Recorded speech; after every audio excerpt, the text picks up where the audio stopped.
હોળીના તહેવારને લઈને એએમસીની શહેરીજનોને કડક સૂચના છે. કહેવામાં આવ્યું છે કે ડામરના પાકને નુકસાન ન થાય તેનું પૂરું ધ્યાન રાખવામાં આવશે. નમસ્કાર, હું છું આપની સાથે કાવ્ય શાહ અને આપ જોઈ રહ્યા છો ન્યૂ ગુજરાતી ન્યૂઝ. આ બાબતે અમદાવાદ મ્યુનિસિપલ કોર્પોરેશન દ્વારા અમદાવાદીઓને અપીલ કરી છે કે હોળીના પવિત્ર તહેવારના દિવસે સામાન્ય શહેરના નાગરિકો દ્વારા રસ્તા પર હોળી પ્રગટાવવામાં આવે છે, જેના કારણે રસ્તાને ખૂબ જ મોટા પ્રમાણમાં નુકસાન થાય છે.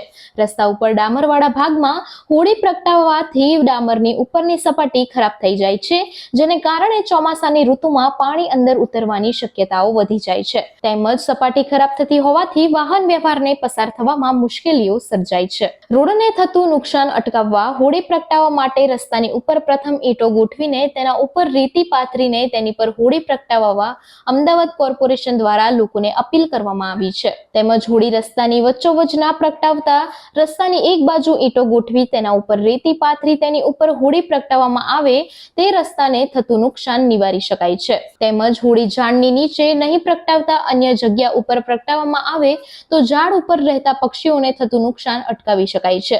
તેમજ અકસ્માત નિવારણ હેતુથી હોળી ઇલેક્ટ્રિક થતા અન્ય કેબલની ઓવરહેડ લાઇનની નીચે નહીં પ્રગટાવવા અમદાવાદ મ્યુનિસિપલ કોર્પોરેશન દ્વારા જાહેર જનતાને અનુરોધ કરવામાં આવે છે.